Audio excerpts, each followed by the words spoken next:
I mean, the actual percentage that we bring in versus actually go over the wall in a cup race for us is, I mean, it's going to be less than probably 15%. Can't even imagine who you're talking about, nor do I want to know it. He has a really long last name. Gotcha. So And that's he's going to be the clue. mad at us. And he's a crew chief. Yes. And we love That's him to the death. clue. He's And one he's of our gonna be favorite mad. people ever. Interesting. I will put it together after the You show, were I'm one of sure. his favorite until today. Until today. We love you. Till Really today. do. I promise. Exactly. Love you, Drew. Oh, God. Yeah, we love you, Drew.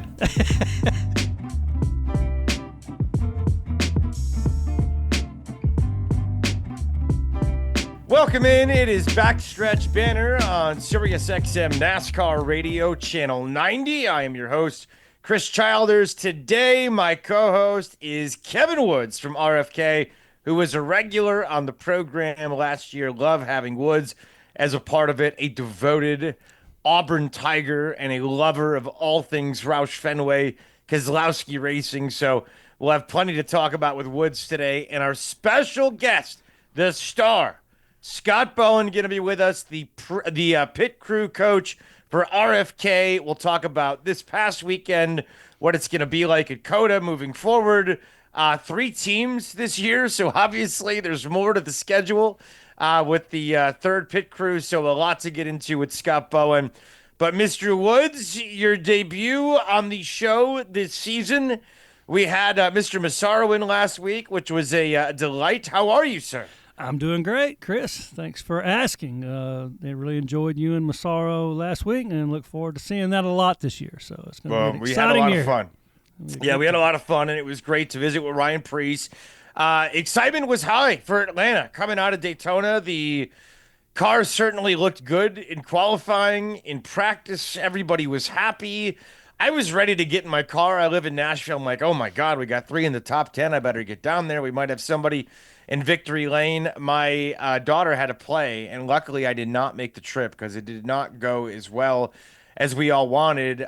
Kevin, certainly it's only week 2, but how was morale after it was kind of, if it rains, it pours kind of a weekend in Atlanta on Sunday?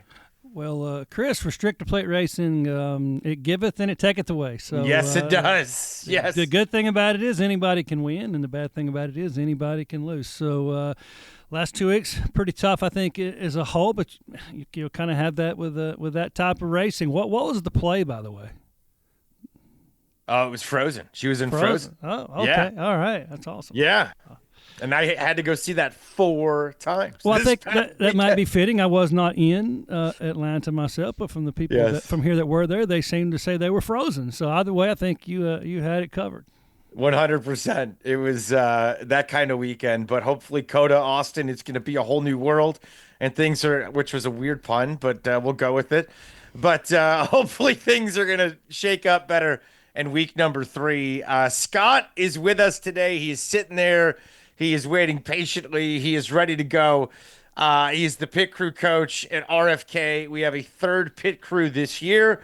We got the 6, the 17, and the 60. So certainly it is a new world for him. Scott, how are you? Welcome back, I should say, to Backstretch Banter, sir. I'm doing great. Pleasure to be back. Looking forward to talking to you today.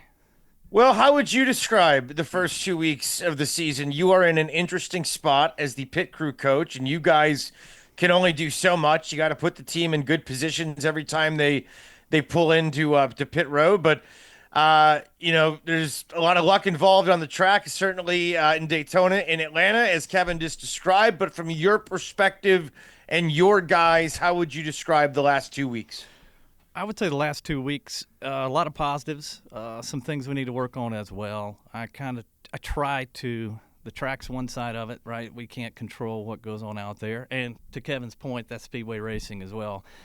Unique thing about speedway racing is you can execute perfectly and end up on a wrecker, or you can execute poorly and end up in victory lane. So those are challenging mentally. You just have to understand that going into it, which we do. And I think our outlook going forward the rest of the year, this isn't going to dictate, our outcome for the end of the year. Well, it's week 2. It is a long racing season, as we know. So certainly nothing going to be dictated after week 2. It's a different look this year, Scott. You got, as I mentioned a couple of times, Ryan Preece is driving the 60, which means he's got a crew chief, and he's got a spotter, and he's got a pit crew of his own, and his own group of guys that sport that number 60. So, what was that like for you as the pit crew coach this year? Getting a new group, going out there. I don't know if it was you that goes out and recruits them or finds them, but give us an idea of what it was like to put together a brand new pit crew for this season. Well, fortunately for us, we did run a part-time schedule in 2024 with the 60 car. So in 2023, the company decided we would go ahead and put a bench together, right? So we went in, we recruited. We had a couple of gentlemen that were already here as a part of the program in the infant stages of our development program. They came in. We used them on the 60 car last year, and our bench was very successful. We actually promoted several guys last year towards the end of the year. So our 60 team is a combination of new recruits, both new to the sport, as well as a couple of veterans that we've brought in, an external individual, and also we transferred internally from one team to another. So we're excited about it. The nice part about our 60 group, both pit crew and the road crew, is great human beings, great people, adding to the RFK culture. Scott, I was going to say, as we talk about changes, and I guess that's one change because they're great people now. But back when your mentor Wayne Deloria was putting pit crews together, I mean, in all seriousness, it used to kind of be you picked from the shop guys, and you picked from guys that were mechanics, and the athletic guy was the tire changer, the bigger guy was the gas man. Talk about that transformation, that metamorphosis from just kind of finding and knitting a crew from guys that typically would work in the shop to going out and finding really all athlete crews that just do that. Sure. I mean, you go back 15 or 20 years ago, the number of players over the wall, right, was much larger. I think at one time it was 8, maybe. So as that decreased over time due to rules changes, certainly athleticism became more of a factor than mechanical knowledge when it came to pit crews, right? So the industry shifted over slowly, I would say, and now in 2025, most of these pit crews are predominantly athletes, former athletes, or even if they didn't play college sports, they certainly are athletes that are athletic enough that they could have participated at a collegiate level. So transformation, as you look at this, so from the days back when you used to go over the wall, you're saying they're now athletic, and then according to what I'm reading, they're smart. They're also smart. They're Ivy Leaguers. So now they're smarter and they're more athletic. That's kind of dangerous, right? It's a great thing, actually. It's a great thing. Fortunately, here we have a great group, a great mix. Not everyone that going over the wall went to college and played sports either. So we've got a great combination of human beings doing this, and it's fun and exciting every day to come in and try to mesh those different backgrounds together, right? That's the challenge. That's the coaching challenge, right? You've got the athletes. It's how do you get them all to work together, and travel together 38 times a year, live in a van with each other, and get along and produce over the wall as well, right? That's tough. Yeah. Has there been a concentrated effort by the sport to kind of put the message out there to athletes that NASCAR, that being in a pit crew is an option? I've noticed it in the broadcast. I've noticed that the pit crew guys will, he's a great linebacker from Eastern Michigan, or he played wide receiver at Wyoming, or what. Like, they add these tidbits and these guys, and I wonder if, some random dude is sitting there like, hey, football's over for me, but maybe this could be the way that I stay in competitive sports. Has that been something that's been a concentrated effort of NASCAR and RFK? It's certainly been a concentrated effort of RFK over the last 2 or 3 years. Yes, absolutely. I think NASCAR is on that track as well. I think there's things that could be done to improve that. It's tough, right? It's tough to do, but yes, I'll leave it at that. Well, why? What? So let me ask you this. Give me an idea. So, ex-college athletes, what sports are you mainly looking for? I see a lot of football players, but I got to imagine a guy that can throw a shot put could probably be a good tire carrier. So how, honestly, when it comes to recruiting ex-athletes, what kind of process from RFK's perspective is going on to find guys that can do this job at a high level? Because as we know, it's all about speed when it comes to this job. Yeah, we target different things, but football's an easier target for us because rosters, right? We can go out on websites. You can search rosters. You can pick individuals out and go target and go target individuals. So, and on a football roster, you've got different types of body types that match certain positions that we have. So I think football gravitates to that because, number one, it's just easier as a pool of players to choose from. And then on top of that, it's networking with different coaches. Brock Silvers, our assistant coach, came from the football world, right? He's got a lot of contacts within the industry. So a lot of it's just networking as well. So, Kevin, give me a second because I'm curious. I want to dig into a little bit deeper because I think it's a fascinating world, the pit crews and how they're put together. So essentially you have somebody, let me try to, kind of put it in layman's terms. You have somebody that's on the inside that's got football connections. So they can call, this coach, that coach, the other coach, and maybe this guy knows somebody or that guy knows somebody because you're saying that you're targeting specific guys. And it's not like you can watch a football game and be like, damn, I think that guy is going to be really good at changing a tire because he can tackle the hell out of this guy. Now, maybe lateral movement, stuff like that, but the best of those are going to go on to the NFL. So when you target a specific person, a specific player, have you already made contact? Has somebody gauged interest? How does that come about? I'm very curious. I'll give you Sam Wright's an example, right? We picked Sam Wright's our Jackman on our 60 crew.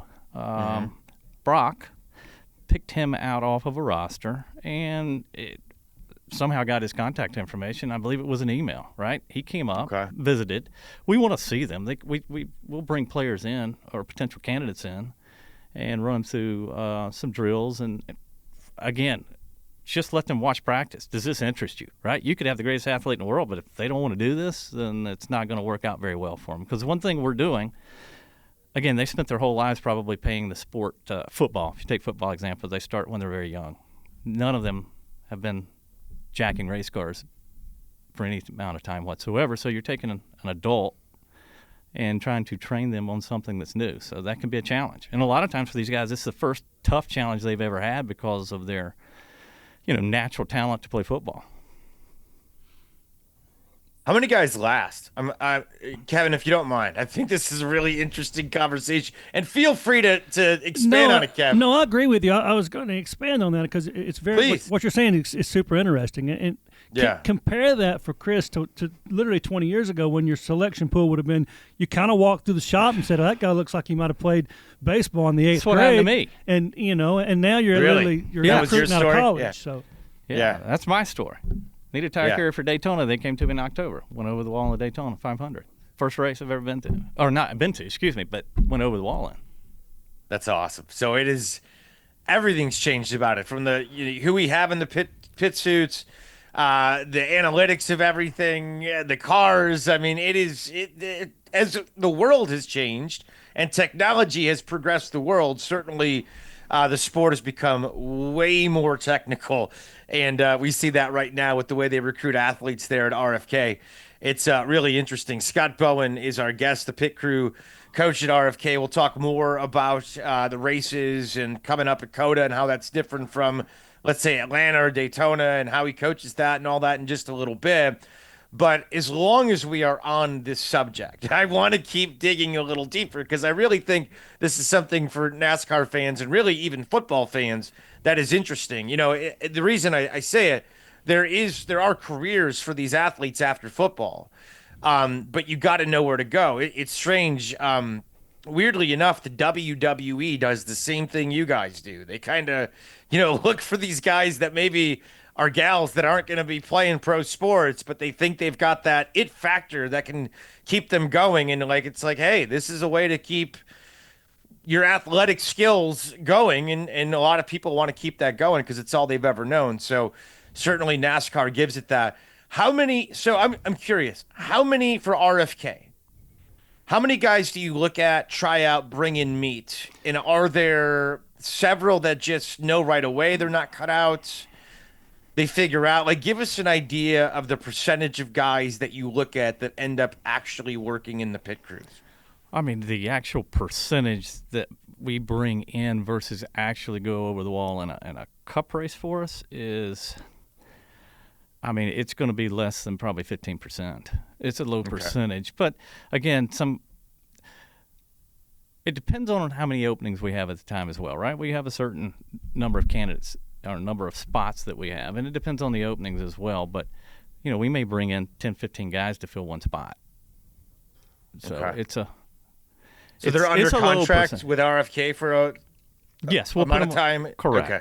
Correct. Gotcha. We'll put them under contract for a certain amount of time and see how they progress. Kevin, I'm sorry. I find that whole world. Maybe am I wrong? I find it to be fascinating. I do. It is extremely fascinating, and it is a lot more fascinating when you literally realize that it's 180 from what it would have been probably 5 or 6 years ago. And I guess I would ask you, Scott.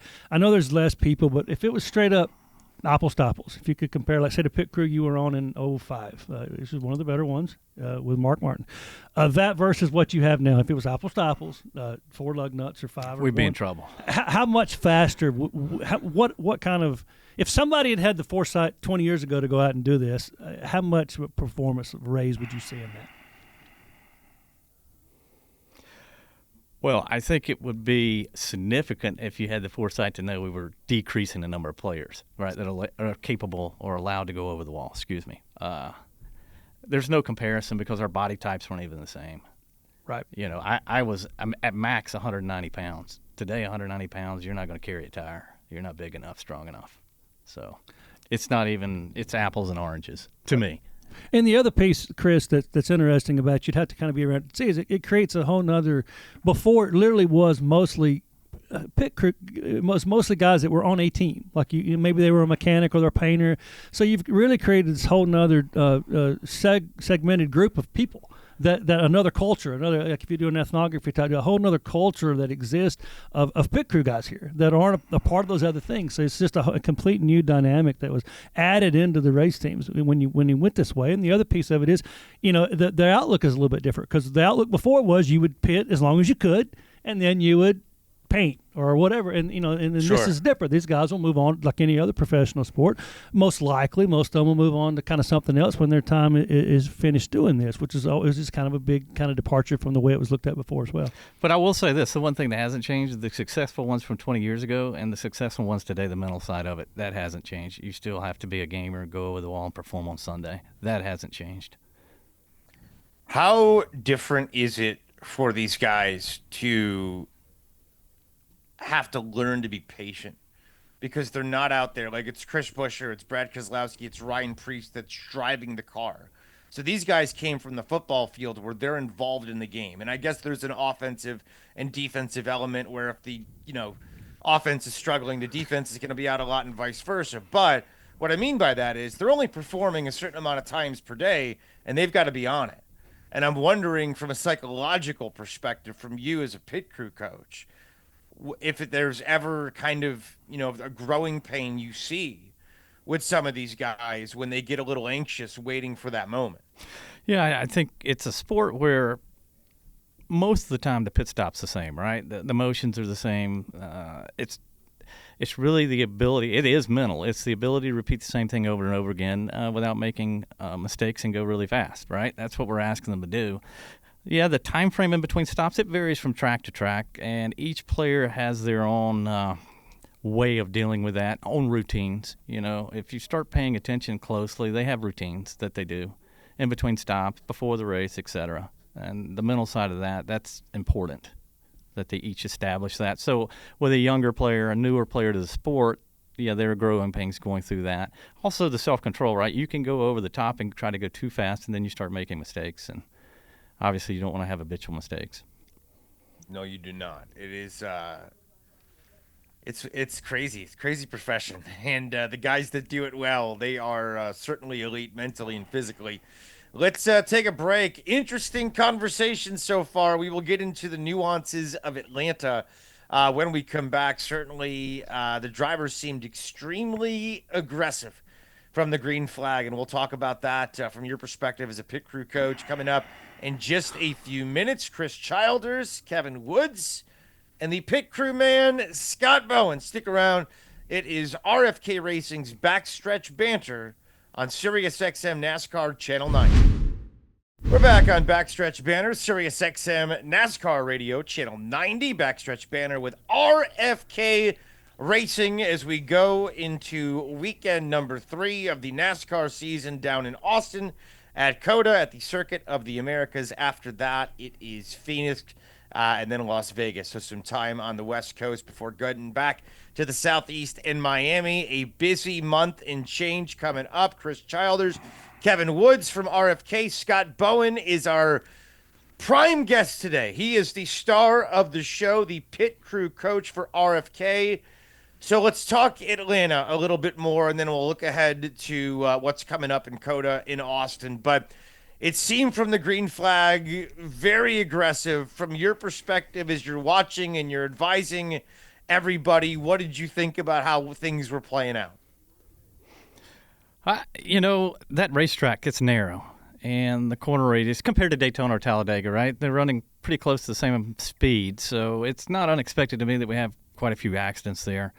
I thought they got stretched out there for a little bit too wide, or I think even single file for a few minutes, but it didn't last very long. It's just everyone's trying to get themselves in a position to come to pit road as far up to the front as they can, and it's like a buzzsaw to me there. It's just they're so close together, running 3 wide, not a lot of room, and mistakes are going to happen. And they happened, and they screwed us a couple of times throughout the day. Yes, they did. They hurt the 6 car. They hurt Ryan there at the end, who was able to battle, a little loose handling in the car, but still make it to overtime, and then chaos took him out. So if it wasn't for bad luck, we wouldn't have any luck last week in Atlanta, but hopefully that means that good luck is a-coming, and it would be nice to see coming up here at COTA. When the bad luck happens and something disastrous happens on the racetrack and the pit crew is sitting there, and sometimes they have something to do with it, most times they don't, but sometimes it could be a loose tire or something like that, and I'm sure, that's a whole nother thing you have to deal with. But give me an idea of the emotions, because I know, we always think of the pit crew driver, and we think of the crew chief, I should say, and then the driver, right? Is the two guys that are kind of in command of the team and the two kind of faces that we see on television. But the pit crew itself, when something goes awry, when you see what happened to Priest or Keselowski, give me an idea, or, even the 17, everybody had bad luck throughout the day. Give me an idea of what the pit crew is going through. How emotionally taxing are those moments for them, considering in the moment they have no control over the car? Yeah, I mean, obviously there's probably instantaneous a little bit of dejection, right? Because your day is probably negative impact, but they really go into communication mode. At that point, you're A, can you see it on the TV? B, what's your spotter saying about the damage and your crew chief? What's your plan? What's your plan of action with your car chief? Who's going over the wall? Who isn't? What do we need? They go into almost mechanic repair mode at that point, and it's really about communication and knowing who's doing what. How much time is spent on sort of those emergency situations? I remember a year ago in Atlanta, I was at the race. I was sitting behind Matt McCall, and the 6 car was just hemorrhaging fuel. I mean, it couldn't keep, it was like somebody trying to keep down their dinner, and it just wasn't going to happen. So when you have to essentially get really creative to keep the thing going, how much time is spent on the emergency situations and what to do when you have a wreck and the car is not going to come back to the pit stall in ideal shape? Well, we fundamentally have parts and components that are ready to go on the race car that we know are going to be broken, but there's a lot of improvisation as well, because each wreck or each damage is different, right? So we have fundamental components and a plan put in place, and then we improvise from there. But again, a lot of it's communication. At that point, your road crew is going to be heavily involved in the repair as well. And then this year, we are allowed to go behind the wall, make repairs, and come back out, which is something that has been different from prior years. I'm going to jump in there real quick. Go ahead, Kev. On that note, Scott, that is an interesting fact to me, because when we talked about the way pit crews used to be assembled, and when you would come down, particularly as you can kind of fix them more now, but if you come down pit road and you're damaged, a Todd Ziegler was the front tire. He was the car chief. He knew everything. He knew where every component of that car was. You can't expect a guy who's been playing offensive lineman at Wichita State for the last 4 years to know where. But that's a major dynamic change in getting that car repaired, sitting there on pit road. Is that something you guys address? No, and that's why we bring guys over from the road crew, right? The mechanic side, and let them do the work. We do training. We do as much as we can, but they're still not going to go over and actually physically change the components out. The other thing, this car is way different than what we raced 20, 25 years ago. It's not a sheet metal car. It takes a pretty good hit before it's damaged, and then when it is damaged, it's usually a suspension component that's damaged. Then we do see some body work issues at the super speedways, but it's just way different than what it used to be, and the things we're allowed to fix and not fix as well. It was open season 25 years ago. You could go behind the wall. If you could get it back on a racetrack and it would run a reasonable lap time, you could ride around all day long. Chris, I tell you, there was nothing more amazing to watch 20 years ago than a team fix a car in the garage that had just been wrecked.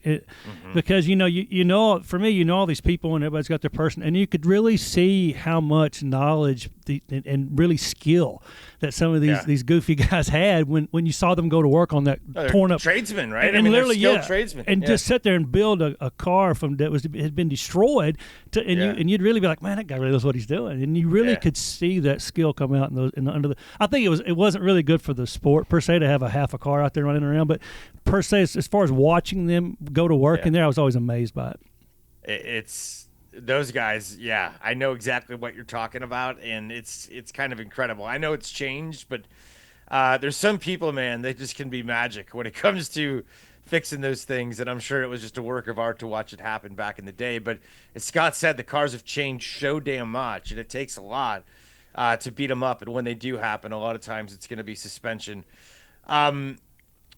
COTA's coming up, right? And it's a way different kind of track. It's a track that's become popular in recent years. Certainly NASCAR's going there. F1 is going there.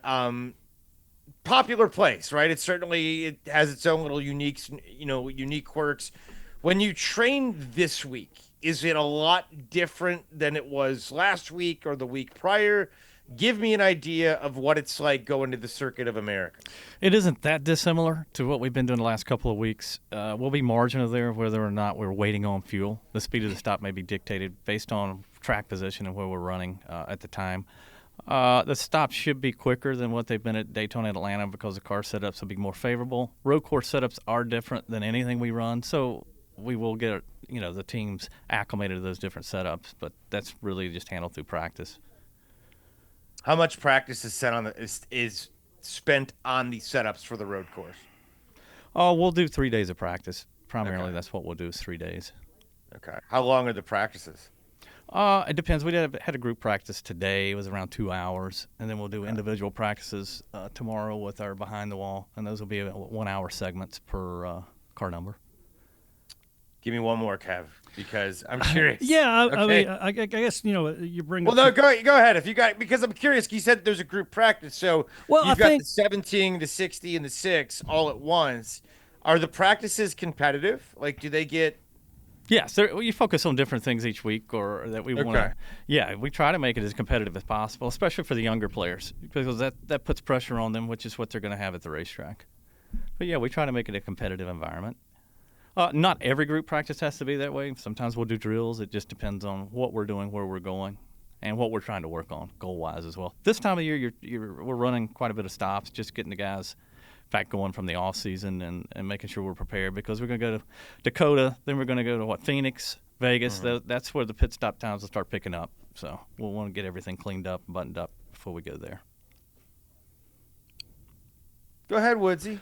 No, I was talking about what you say. Just talking about what a typical week for you looks like, Scott. And people that don't know, we have a facility out here with a covered awning. If we used to have a cedar block wall beside the building, right? That was pit practice, and now there's a whole complex for it, and a new weight room, and talk about what as a coach, what is your week? What does a pit crew coach do in addition to the scouting and whatnot, and then how that ties in with how the guys work out and the weight, nutrition, and just all the things that go into it that I don't think people would have any idea goes on.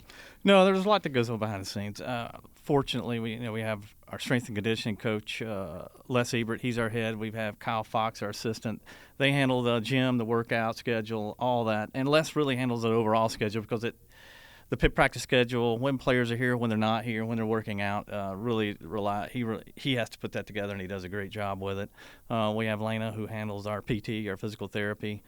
And it's just a whole group of us that it takes. Brock Silver's assistant coach. He runs more of our development practices. He's at every practice, does film breakdown, wonderful job. It's really not what I do, it's what they do, and they do a wonderful job with it. Our day-to-day weeks, it depends. Some weeks I say my week starts on Sunday. Sometimes it starts on Monday. Depends on how we do on Sunday. But overall, it's, Mondays, most of the guys are off. Tuesday, we do film review and practice. Wednesday's another practice. Thursday's practice. They're working out 2 to 3 times a week, depending on the player and where they're at health-wise. As well, we have our nutritionist, Jennifer. She meets with everyone once a week, or not everyone, but a select group of players each week. We go through that, and then we have Ben Oliva, who handles our sports psychologist. So they're busy. They're doing things every day, and our players, we try to keep them focused on what we're doing. Does the week start on Sunday when Jack calls you Sunday night? Is that when the week starts on Sunday? Yes. Yes. Do you get that call? The week starts on Sunday on those days. We need to take a break, but I'm curious when we come back, when did the pit crew guys start going to the sports psychologist? I'm really curious about that element of it because I'm betting 20 years ago nobody was going to the sports psychologist that was in the pit crew. Well, let alone a driver, but fascinating world. It really is. We'll talk more about it when we come back on RFK's Backstretch Banter, Sirius XM NASCAR Radio. We're back on Backstretch Banter, Sirius XM NASCAR Radio. I am Chris Childers. This is Sirius XM NASCAR Channel 90's Backstretch Banter with RFK Racing. Kevin Woods, my co-host today. Scott Bowen is our guest, the pit crew coach for RFK Racing. 3 teams this year. You've got the 17, the 6, and the 60. Ryan Preece, the new driver, certainly. Scott was talking about how there's a mix of kind of new guys and old guys and guys that have been on the bench and hodgepodge to put together this new team. And so far, so good. They've had good success with those guys. And they've had a program to groom them and get them ready for the stage.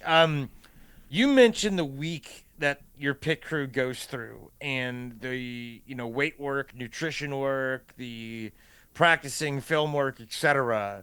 Then you mentioned time with the sports psychologist, and that kind of popped out to me because I was like, I can't imagine, Dale Earnhardt's pit crews having any sports psychologist or, Chocolate Myers or anybody like that talking to a shrink when he was pouring gas. But when did that start, and how integral has the mental aspect become for somebody on a pit crew and the entire pit crew team? And how does the psychologist kind of manage not just the individual, but the team as a whole, if that makes sense? Yeah, I would say roughly 5 years ago we started the program. Okay.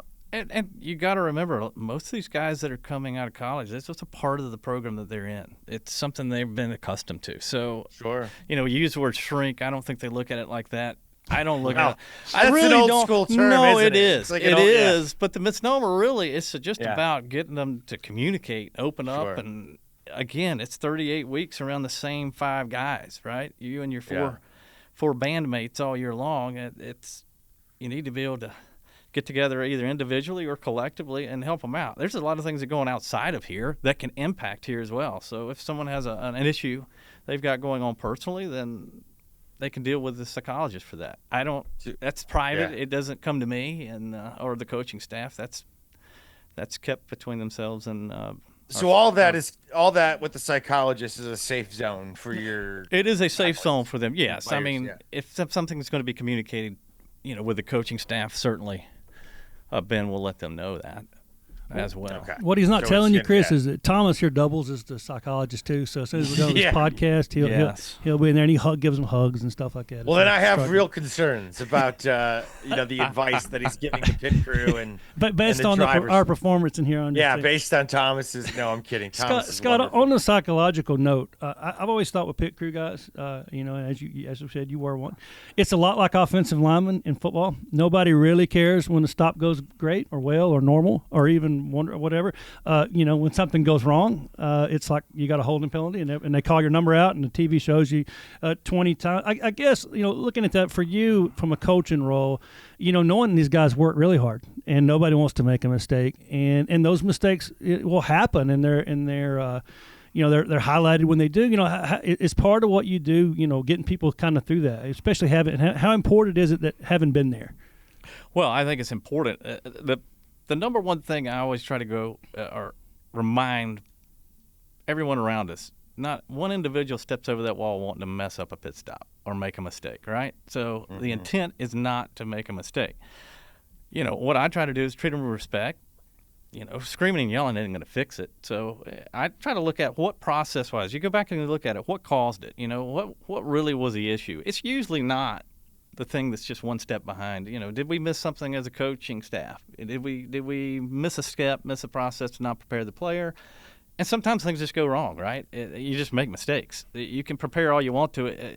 Certainly, in anything you do in life, the more you prepare, the more you practice, then the higher your success rate. But it doesn't guarantee success. So you have to take it in stride. And again, like I said, is it habitual? Is it something that keeps repeating itself? Okay, what we got going on? It's probably a little bit deep rooted. I don't like to overreact either, because sometimes things happen. Normally things happen for a reason, and as long as we understand the why and can do something to prevent it from going in the future, then you just deal with it and go forward and try to stay positive, because reality of it is the next stop's the most important stop. And is that difficult? Because, like you said, it's high profile. I still have you're going to remember this. I have a good friend in the garage right now who's a pretty high profile guy.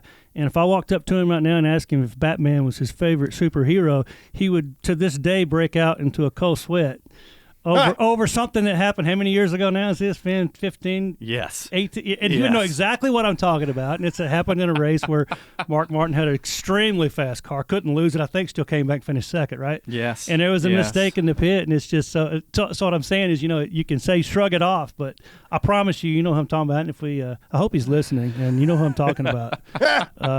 To this day, he literally will start sweating and be like, "Oh my God!" That was the world's fastest race car. I can't believe it was the fastest race car I've ever seen in my life, and had a little error in the pit. Of course, there was some debate as to whether there was an error or not, and the crew chief was ready to kill everybody, and it was great. It was great times back then. But at any rate, knowing that there's a lot on it. Well, you got to be thick-skinned. At the end of the day, you can't worry about what everyone else thinks in life, right? Control what you can control. You can't control other people's thoughts. You can't control other people's opinions. What you can do is control your actions and what you're going to do going forward. And I try to focus on that. You can't walk through the shop if we've made a mistake on Monday, even myself, and not be me. I'm not going to change. I'm going to try to be the same person I am. I'm going to look at what did we do, what could we have done differently, and what do we need to do going forward to prevent it from happening to another player. But other than that, I try to be consistent. Our coaching staff tries to be consistent regardless of outcome. You got to stay focused on the process. You can hope you're going to have a good thing, but not many things in life are successful based on hope. You have to do something about it. So did he miss that lug nut that day or not? A lot of them. That's just the one that caught him on? That's just one that caught him on. All right, let's go down this path. I can't even imagine who you're talking about, nor do I want to know it. He has a really long last name. Gotcha. So and he's going to be and mad at us. And he's a crew chief. Yes. And we love That's him to the death. clue. He's And one of he's our gonna be favorite mad. people ever. Interesting. I will put it together after You the were show, one I'm of his sure. favorite until today. Until today. We love you. Until Really today. do. I promise. Exactly. Love you, Drew. Oh, God. Yeah, we love you, Drew. Scott Bowen, our guest pit crew coach for Roush Fenway Keselowski Racing. So, what is I know you try to move on, and the next pit crew stop is the most important and all that, but I think every coach, like let's say football coaches or basketball coaches, there's mistakes that piss them off more than others. Like let's say if somebody jumps offside or has a false start in football, that's nonsense, right? That's easily that's going to hurt your team, and it's something that's fundamental. What is the offside? What is the false start that might drive you a little crazier than other things when it comes to your pit crew? I would say just missing a read or a play. If you're waiting on fuel and you're going to drop the car, that's the signal for the driver to go. You drop it early and don't get the fuel in it. Just a lack of concentration of not paying attention to what that particular play is. The offside stuff in football, there's usually a reason why it happens. Sometimes it's lack of discipline, but sometimes it is you're being aggressive, right? We have to look at that as well. Jumping over the wall early by certain positions, shouldn't happen by certain positions on the car. That will drive me crazy. The Jackman's a little bit different for me because he's closer to the car, and he's the closest to the car that has to get out there on time. So that's different. But I would say just penalties that are avoidable, that don't speed the stop up, are probably what drive me crazy the most. I would say from an analytical, if you ever examine, could you talk about, because literally the majority of this is hurry up and wait. Honestly, 98% of the time they're sitting there. What is the breakdown in a 4-hour race of what a crew guy's actually doing something? Over-the-wall members actually in action. If you just make it easy and just say a 10-second pit stop, we're faster than that. But 10-second pit stop in a 4-hour race, and you do 5 stops. 50 seconds of work. 50 seconds. And the rest of the 4 hours, you're just kind of sitting there waiting. But you got to be ready at any second. You got to be ready at every second. That is interesting. Be mentally prepared, so yes. I never thought about it that way, but that's kind of wild that the actual work time is under a minute. Yeah, that's kind of nuts. But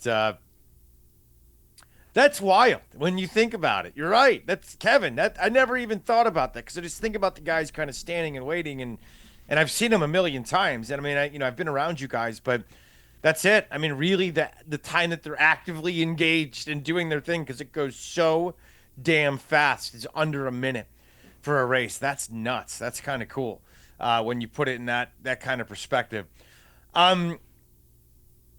How fast are they? We've gone to the single lug, and I think, we've figured out even more and more. We could talk about that when we come back, if that's even evolved more this year, and if we're getting even faster from where we were just, a year ago, 2 years ago. So let's do that with Scott Bowen, the pit crew coach for Roush Fenway Keselowski Racing, right here on Backstretch Banter. Stick around. We're back here, Backstretch Banter, Sirius XM NASCAR Radio Channel 90. Chris Childers, Kevin Woods with us today from RFK, and our guest is Scott Bowen, the pit crew coach for Roush Fenway Keselowski Racing. Kevin, we've talked about a lot of interesting stuff today. We got COTA coming up next, Atlanta in the rearview mirror for RFK. I think we could all say, thankfully, it is in the rearview mirror. And looking for, bluer skies in COTA in Austin. But I know there's something you really wanted to hit on before we were done with Mr. Bowen. So go ahead, Yeah, Mr. Scott Woods. is a very talented guy, and he's very knowledgeable. And so from time to time when you have the sort of knowledge that Scott has, the people in marketing will ask you for favors, like maybe give a tour. And it's very unknown, but Scott's actually one of the best tour guide givers that we've ever had here. I'm making fun of him because years ago somebody asked him to give a tour, and we were at Talladega. And if you've ever been to Talladega, where you enter, where the start-finish line is about 6 miles from where the pits are. And so Scott says he'll give this tour, and he goes up and he gets his group of 18 people. And he literally walks them all the way to the pit, and he's like, all right, there's the pit, there's the garage. You guys know how to get back out? So they spent 18 minutes walking and got a 35-second tour. And I looked at Scott and I was like, that is absolutely the worst tour I've ever seen. And he said, yes, but nobody will ever ask me to give another one. Have you ever been asked to give another one? And they never did. Yeah, so there's never the box. did. Nice. There's a big number, and there's some tires, and cars will be here, and I need to go eat. I remember a little bit different. I think God. it was voluntold to give the tour. Let's just be clear. About an hour before the race. Talladega's a little hot, a little warm. Sounds about right. Yeah. Sounds like one of those Yeah, voluntold. Voluntold. Yes, 100% kind of moments in life. The other thing I'll say, Scott goes back so far that you were in Liberty, right? Are you the last person in this company that was in Liberty, or was maybe Phil? I don't know if Phil was up there or what, but no, I don't think I'm the last. Fennig was in Jimmy Fennig was there. He was in Liberty. John Armbruster was in Liberty. Yeah, when they started this company, they started it in the absolute middle of nowhere. I think Jack thought that would be a great idea to get employees to come live nowhere.